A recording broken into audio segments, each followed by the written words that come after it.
Welcome to the Author Spotlight podcast by Morpheus Publishing, an exciting new podcast hosted by Justine Martin, CEO and founder of Morpheus Publishing, a division of Justine Martin Corporation. Justine is an accomplished author, publisher, writing coach, and illustrator. She will guide you through the captivating journey of bringing your words to the world, crafting stories that matter, tales that inspire, and books that make a difference. In each episode, Justine and Morpheus Publishing will spotlight a new author who has published an amazing book in genres such as personal development, self-help, children's picture books, and memoirs. Through the help of Morpheus Publishing, these authors have turned their dreams into reality, and now, you get to hear their stories. Join us on this journey as we explore the world of writing, publishing, and the incredible stories that come to life through the Author Spotlight podcast. Welcome back, listeners, to Morpheus Publishing's Spotlight Author podcast. And today I've got with me Kit Kline. How are you, Kit? I'm great. Thank you for asking, Justine. You're welcome. So you published a book with Morpheus about 3 weeks ago. What's it called? It's called Nature-Based Social Prescribing, Integrating Nature-Based Interventions for Social and Environmental Wellbeing. That's a mouthful. So tell me, Kit, about your book. What inspired you to write this book, and how did your personal or professional experiences shape its development? Yeah, look, that's a really good question. And I guess this book is really a summary of all the work I've been doing for the last 20 years. So I'm a social worker, and I've been working in the mental health and addiction space for 20 years in different settings, in detoxes, rehabs, community health, Aboriginal community, and teaching as well. And throughout my experience and the different roles that I've taken on, I've always incorporated nature-based interventions into practice myself with my own client work in a practical way. And then I started my own business and training program in nature-based therapy. So I've been, for the last 7 years, training healthcare professionals in nature-based interventions. But I still felt there was something missing. And I thought, well, as a social worker, I have this lens as to how do we work within the structures that are creating the social and environmental problems in our societies. And so I went a little bit further and I looked into social prescribing and what is social prescribing. So social prescribing is where healthcare professionals and GPs are prescribing social interactions for their clients and patients. And then I thought, well, what about nature-based social prescribing? And there's actually research that's been done on nature-based social prescribing. So how do we connect people to other humans, but also the environment simultaneously? And so what this handbook does, it not only gives an insight into what interventions we can bring into our practice, but it also looks at policy and advocacy and what we can do within our organisations to make change, systematic change. What can we lobby for on a political level as well? So it really is looking at that social worker lens of working in the micro, the meso, and the macro. Wow. So you pretty much answered my next question then. You beat me to it. I was going to ask, for listeners unfamiliar with the concept, can you explain what nature-based social prescribing is? But why is it important? Yeah, definitely. And I can go more into what is nature-based social prescribing. So basically we're prescribing nature, and we're hoping to enhance social connections while we prescribe nature. So prescribing nature is like, what we're doing is prescribing the intervention or the connection to be in nature. And so we can go further and deeper into that because nature is family. And we are nature. We're not separate from the natural world. Mm-hmm. So we can do social prescribing in nature just by ourselves, because if we look at every other living thing as part of family and community, like trees and rocks and flowing rivers, everything in nature is alive. Yeah. So part of nature prescription actually includes social prescribing because the social element is actually with nature, if we look deeply at that. And, you know, a lot of us that live by ourselves through COVID definitely fell backwards in we didn't have that nature society around us at all. And, you know, just I used to go out walking just so someone would smile at me. And, you know, I've moved across the country before and known very few people, and just to talk to someone at a checkout made me feel better through the day. So it's extremely important. I totally understand that one. In your book, you discuss integrating nature-based interventions. Can you share an example of how these interventions have positively impacted social and environmental well-being? So we've kind of brushed on that, but... Yeah, definitely. And that's the connection between social justice and environmental justice. How can we care for ourselves and the natural world simultaneously? So how can we enhance our own mental health and bring positive mood, but also help to sustain the environment we're living in? And we all know that there's some, you know, climate change going on at the moment. We can see global warming, particularly today. Yes. We're looking at reaching the 40s, and it's only early summer yet. It's not even our hottest months. I read somewhere that today's the hottest day since 2019 in December. Yeah. So we're in Victoria. Let's just say where we are in the world. We're in Geelong, Victoria, Australia, and we are the 16th day into summer. And it's very unlike us to get such a hot day this early in the year. Early in summer, late in the year, I should say. So we're predicting a very, very hot summer here. Yeah, and I was just going to say too, I've noticed since living on the surf coast for 12 years, what I've realised is that the high tides, and that, you know, so much of our beaches are being washed up all along the Great Ocean Road. It's coming right up to the road. Even in Apollo Bay, they've had to put big sandbags and bring sand in because the sea levels are actually rising. So going back to your question, and looking at mental wellbeing and environmental wellbeing, so part of what we do is we can incorporate conservation. So I've been doing some work with Conservation Volunteers Australia, CVA. And so what we do is we take people out to nature and we experience nature-based mindfulness, connecting to the five senses, dropping into the sixth sense, which is our intuition, which is where our inner wisdom and inner healing intelligence is.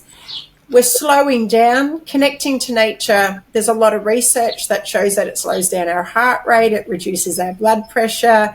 We're actually in line with our biophilia when we're in nature, and so our body is adapting to that and slowing down. In the world we're living in at the moment, especially in the Western world, it's too fast-paced. It's full of technology, and we're disconnecting at a very fast rate. And so what we need to do is reconnect to nature, but at the same time, what we can do is conservation work. So while we're doing mental well-being and nature-based mindfulness, we can plant trees. We can be mindful in nature and be aware of our environment. The other thing I realised, Justine, in working with Conservation Volunteers Australia, and also my previous, over 20 years ago, I worked for Greenpeace. Unless you have a relationship with the natural world, you're not going to care much for the environment. 100%. And so if we're going to have a positive response around climate change, we need to have a relationship with the natural world. And when we have a relationship with the natural world, not only do we care for the environment, but what we also do is that we care for self, because we are nature. So it's really that, you know, simultaneously we're looking after each other, which is really, really important. One of the initiatives I recently started was Nature Connect and Care walks. So every morning I go for a walk and I started noticing rubbish. As I connect to nature and I see the value what nature's giving me, I thought, hang on a minute, I need to care for nature. If nature's giving to me, I need to give back. So it's that reciprocal relationship. So every morning I take a bag and I pick up rubbish as I go. So we care and connect. So that's another really good example of how we can do this. That's fantastic. Are you loving the podcast so far? Imagine the possibilities if you had Justine Martin guiding you through your writing journey. Whether you're crafting your next big book or perfecting a personal project, Justine's expertise can elevate your work. Don't miss out on the chance to work with a seasoned pro, ready to take your writing to the next level. Message us today and let's make your writing dreams come true. What role do you see healthcare professionals, community leaders or policymakers playing in promoting nature-based social prescribing? Yeah, I think there's a lot of work to be done. The first thing is not a lot of people know what nature-based therapy is. When people ask me, what do you do? I practice nature-based therapy. Oh, is that essential oils or do you work with crystals? Well, they're a part of nature, but that's not nature therapy. No. And so I think that the biggest thing is educating people what nature therapy is. And that's what I'm moving into with nature-based therapy, is developing more workshops and training programs that give people that first-hand experience of being able to engage with nature-based therapy so they understand it more. The other thing is to think outside of the box and really get out of the comfort zone of how we've been doing clinical practice for the last 30, 40, 50 years. So bringing in more walk and talk therapy, taking your clients outside of the four walls. Yeah. And taking people outdoors, or even bringing nature in, greening up our spaces, bringing plants inside. That's what I've done. You've been to my place. Yes. I could nearly start a nursery, and then I was at Bunnings the other day buying more. And you can also see from both of our backgrounds, we have nature and we have images of nature as well. That's right. Yeah. And, so, people come to my place and say, it's got such a calming nature to it. And my backyard's all green and lush. And I'm like, yeah, thanks. I didn't have to work real hard to create that as well. And I love propagating plants and making more and more greenery, and I just get that calming effect by doing it. And absolutely, it's rubbing off when people come to my house and they see all the greenery. So yeah, 100% on all of that, Kit. I mean, I didn't know too much about nature-based social prescribing before reading your book, and just from a mere mortal, I learned a lot from it. So it's definitely not just for healthcare professionals and that, but for anyone to have a read on what you're actually doing. So my next question, what challenges do you think people face when implementing nature-based interventions, and how can they overcome them? Yeah, that's a really good question. So I think the first challenge is really being able to understand what is nature-based therapy and how to facilitate it. The second one, I think, is also the funding, being able to have the space and the resources to be able to offer nature-based therapy. It doesn't have to cost a lot. Like you just mentioned, propagating and growing your own plants and then bringing them indoors, it actually doesn't cost a lot. And so people don't realise, yes, you do need funding to get resources, because often this is what I've come across when I've worked in different environments. So I'll give you a really good example. I started work at a drug and alcohol detox unit for young people. And I had this idea. I saw this outdoor space and it's like, wow, we could have a therapy garden here. And we could get the clients involved in creating the therapy garden. So I put the proposal through to my manager, and she said, it's a great idea, but unfortunately we don't have the funding to do it. So I put my critical thinking hat on and my creativity came about, and I contacted Bunnings, and Bunnings have community grants. So they gave us $500 worth of resources, soil, pots, plants, seedlings. I went to National Tiles and I asked if they had any spare tiles. They donated some tiles that they had. So we smashed them and we made mosaics to go around the pot plants. We also got paints and sandpaper from Bunnings. We had old furniture and we got the clients to sand it back. What a better way to detox from substances than getting, working and really sweating it out and being engaged in meaningful activity. And producing something beautiful at the end as well. Yeah, yep. Yeah. We planted lavender, and the lavender you can use to put in your pillowcase to help you sleep. Yeah. So we had medicinal herbs in there. We were growing some food. And it's not just the development of the therapy garden, but the maintaining of the garden. Mm. So when the next cohort of people come in to use the facility, you know, it's everyone has ability to care for it. Yeah, amazing.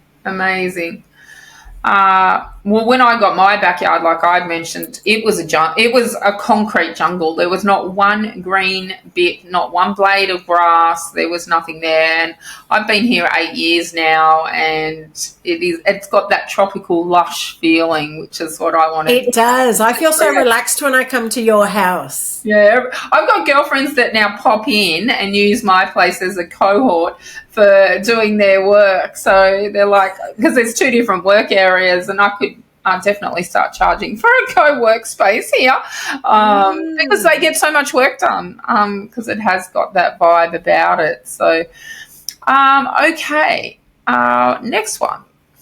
How does your book empower individuals or communities to take actionable steps towards incorporating nature-based practices into their lives? Yeah, so look, it is a handbook. So it's a handbook for healthcare professionals, and it's got very simple steps, and it covers different topics, which is really important. So it's not just the nature-based intervention. So I give some snapshots on what are some of the interventions you can actually bring into practice to work directly with the clients, or even for self-care for yourself, which is really important. I also talk about evaluation. How do we evaluate programs? How do we know they're working, which is really important as well. Yeah. So we need to evaluate. We need to get the research that these programs are successful, and so we can keep doing them as well. So we look at evaluating the interventions, and we look at evaluating the actual prescribing as well. And then we look at advocacy for policy development. So it gives ideas of how we can advocate within organisations, how we can advocate at a community level as well, organisational level. So it gives different ideas how we can collaborate with environmental organisations, like what I'm doing with Conservation Volunteers Australia. How can we reach out? And also work with other corporations as well, and getting corporate sponsorships to fund the programs that you're wanting to do. And so you just got to ask, don't you? You just got to ask those corporate, what's the worst they can say is no. Yes. But what if they say yes to help? So what do you want to do to tick the box to show that you're doing something for social and environmental justice? Yeah, like what you did with Bunnings, you asked them, then they came forward with it. Not that we are advertising Bunnings here today.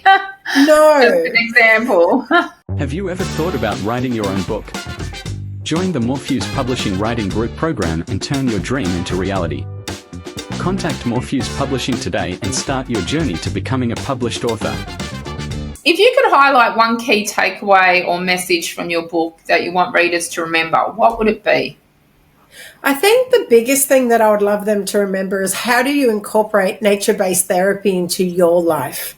Because I think it starts with all of us. Just one person, it starts with the plant that seed, and that's ourselves. That's the reader. That's the person that picks up the book that wants to make a difference in the world. So how can I bring nature therapy into my life? Is it I get up every morning and go for a walk and connect to nature through my walk? Or is it that I go out and I buy one pot plant and I bring it inside and start greening up my space so I feel better and my family feels better? Yeah, 100%. I recently visited my brother and sister-in-law, and they had this most beautiful variegated plant. And I've been watching it grow over the years, and it's been getting bigger and bigger. And I said to my sister-in-law, I'm going to take some cuttings of that and bring it home with me. So they're in northern New South Wales. So I got some paper towel, and I wet the paper towel, and I put it on the ends of of where I cut them off, and then I tied it in a freezer bag and tied it all up, and I brought it home and I popped it in water, and I'm propagating it from there. wow. So it survived. It survived. I got 2 cuttings and it survived. And next time you're over, Kit, I'll show you. Yes, and maybe I can get a cutting from yours. Yes, yes. And I love this because, Justine, this also shows community connection. Yes. So what if we all propagate and we share what we have? And that there was a craze a couple of years, craze is probably the wrong word, on succulents. So people were sharing succulents because they're quite easy and low maintenance as well. And I get told all the time, oh, I can't grow plants, I forget to water them. Well, so do I, but I grow them in water. I know, and that's what I love. I saw that at your house, and I remember saying to you that, it doesn't have to, you don't have to be a green thumb. No. To grow plants or have plants inside. I love what you do as well, like just putting them in plants because they're water plants like the peace lily. Yeah, and I've got another girlfriend that her business goes through a lot of Moccona coffee jars. You know, the big Moccona coffee jars? So she said, oh, do you want them for your art studio? Because we run an art program here, as you know. And I'm like, sure, I'd love them. Anyway, I thought, you know what? I'm going to turn all these into plant vases.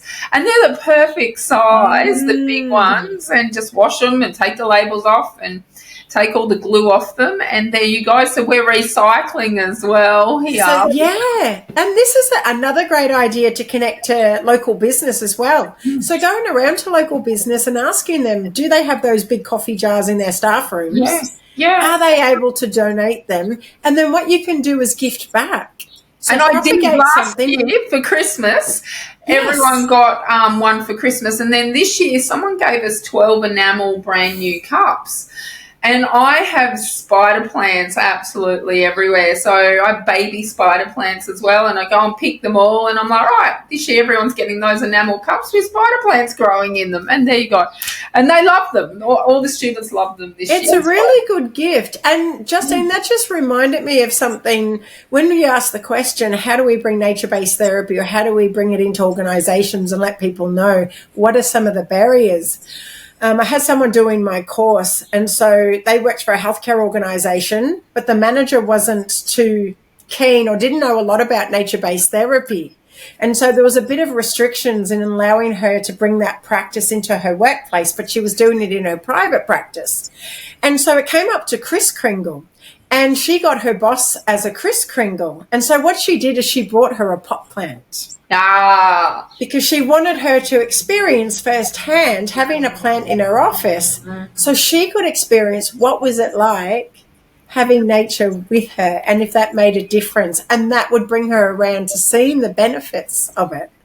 Yeah, I love that. And, you know, my close family and friends know that I don't like getting flowers. So I've been quite ill in my life, and flowers to me, I just feel so sad when I see them. A, they remind me of funerals, and B, you probably only get 24 hours out of them nowadays before they start to die, and then you've got to watch them die, and then you've got to throw them in the bin. And I would much rather be gifted a plant that I can nurture, and it reminds me daily of the person that gave it to me, and even better if it's a plant that does flower. So then you've got the flowers on there for weeks and weeks. So I absolutely agree with you. And that's part of what we teach, and this goes back to Indigenous philosophy, is we don't pull and we don't take anything from the land. Everything we have is gifted.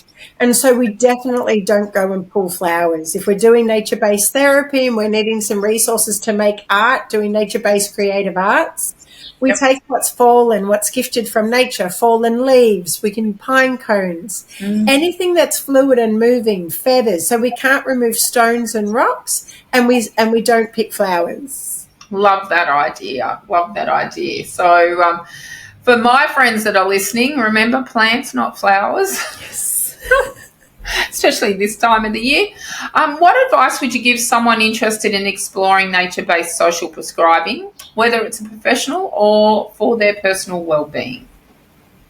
Yeah, so I guess to experience it yourself, it's something we can initiate ourselves. We don't have to wait for it to be prescribed by anyone. Like, prescribing is what we want to bring into the healthcare system, but you can prescribe yourself nature. You can say, I'm going to prescribe myself nature every morning for 20 minutes as part of my self-care plan. Yeah. Whether it's sitting out in the backyard and having your coffee outside and listening to the birds and watching the flowers bloom or watching the bee pollinate the flower, that's nature-based therapy. And so we can prescribe it to ourselves. We don't have to wait for it to be prescribed. I love that. I had all the gravel ripped up in a 2-metre spot in the backyard to have grass there so I could ground. Yes. So earthing and grounding. And there's a lot of research around the benefits of earthing. 100%. Feel better every single time, because I didn't want to stand out on the nature strip and do it, which was the only other bit of grass. So I'm like, no, I'm going to do that little patch. And literally it's 2 metres by about 1.5 metres in the backyard. But it works. And absolutely. But we can go out. You've just given me an idea. Imagine if we all went out in the morning to do earthing on our front lawns, social connections, and seeing our neighbours, or going for a morning walk and really connecting with other people. That is nature-based social prescribing as well. Or you can do it on your own, social prescribing to nature. Yeah, 100%. Kit, is there any other final words that you'd like to leave? Yeah, I guess I would like to prescribe nature to everyone that's listening to this podcast. Please go out and gift yourself 20 minutes a day connecting to nature, just being in nature. And if you do decide to get my book, we have the ebook copy. We've got the print copy available now. And I would love some feedback. So please, purchase my book. Give me some feedback. Give some recommendations. Testimonials. Yes. Yeah. Testimonials, absolutely. And let's get this work out there. Let's do this together as a community, because it is our responsibility. Nature gives us so much, so we need to give back. 100%. Kit, what's your website that people can purchase the book through? So they can go through naturebasedtherapy.com.au. Or it is available directly on Amazon if you are on Amazon there as well. So or morpheuspublishing.com.au, and Kit's got her own author page on there too. So thanks for your time today, Kit. I can't wait to see what you're going to produce next. I'm very excited. I've already got my next book in mind, so very, very excited to get that out there and published, which will be a memoir. Oh, awesome. More about my personal life experience that actually led me to publishing this. So we're going deeper. That will be an amazing read, I'm sure, and I can't wait to see it. So thanks for your time today, Kit. And remember, listeners, if you want to write a book, feel free to drop us a line at morpheuspublishing.com.au, and we can help you fulfill your dreams in becoming a published author. Thank you for tuning in to the Author Spotlight podcast by Morpheus Publishing. We hope you enjoyed today's episode and found inspiration for your own writing journey. Don't forget to follow and subscribe to our podcast for more exciting content and author insights. Stay connected with us on social media at Morpheus Publishing, and visit our website at www.morpheuspublishing.com.au to discover how we can help you bring your book dreams to life. Remember, don't wait. Take the first step now and turn your dreams into reality. See you next time.